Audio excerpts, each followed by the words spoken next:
Where do you think it's headed, and what part of it concerns you, if any? I guess I'm not exactly sure, because it seems like I just, you see reports, you hear things, then you see reports, and then some things have changed, and then other things have changed, and then there's disagreements on a couple items. If there's any disagreements, it won't work. And honestly, we're very much in the dark on it. So I don't sit on the board. I'm not on the pack either. So I'm not on the in. I think that it certainly, as you've talked to a lot of other players, it's been quite a shock from the get-go, and I wouldn't say that there's enough details to be able to really comment much on any concerns, because if you ask me about something specifically, I could say I saw that somewhere and I saw it somewhere else that it wasn't part of it. So I really don't know. I'm sure, I guess Jay's returning Monday, and I'm sure as he starts to speak with you guys, maybe things have gone further, and clearly I think we would have probably liked to see him at the Senate hearing if he was able to do so, just as a representative of the tour. But I don't know if there's anything that concerns me, because I just hear, if you name one factor of it, I've probably heard that yes and no on either side of just about every piece of it. What kind of trust issues do you think Jay's going to have to navigate, given everything that's been said about players and player directors even left out of the dark in a member organization? Yeah, quite a bit, just based on conversations I've had with players. And I think he realizes that. I'm sure he's preparing for maybe a plan to try and build it back. You would have enjoyed being a player director right now, or if you're kind of thankful that you did. COVID was enough for me. That was enough time in meetings. I feel involved more than I was on the board before COVID anyways right now. And so, no, I can't say that I am jealous of anybody on the board right now. I think in general, PGA Tour players want to know everything. They work great with details. Is it weird not knowing much at all? I don't necessarily think that's accurate. I think in your profession, if somebody was making decisions that was affecting you that you had no control over, and sure, that happens in places, but you're not in a member-owned organization, nonprofit organization.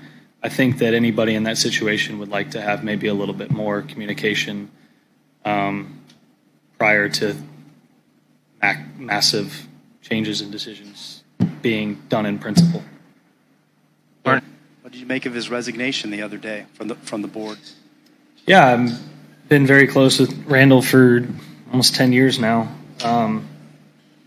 And I think that it's a bummer, because I think he's in 12 or 13 years he served on the board of the PGA Tour, and it's a voluntary board looking out for the players' best interest in the future of PGA Tour golf. And I think he did as much as anybody to help put that in the right place. And I think it's a huge asset that we've lost. At the same time, as he retired from AT&T, I know he's been looking to spend real retirement life and maybe do a little bit less other things. But I think his letter says how he feels and makes a lot of sense to me on where he's at regarding the entire situation. Yeah. I mean, if you can use him for advice, he sits on this board, or he sat on this board, so that's what he's there for. And I've used him at times for sure over the years and more recently. Are going to overtake. How does that make you feel as a player, that the tour that you play on and have played on is at threat? Yeah, I don't. It's not a great feeling. I don't necessarily believe that just the differences in finances would create a threat to go through, to not look to having options or at least communicating on why things would get done when they get done. I think, as I mentioned to you, I mean, it's a member-run organization, the voluntary board that's supposed to look out for the interests of the players and the PGA Tour going forward. And I don't believe that these decisions had to be made without involving, call it, the players on the board and other board members. But that's my opinion on the matter, and maybe there's a reason. And again, I just don't know. Otherwise, I could probably answer your question better. So it's going back to Birkdale. How excited are you about that?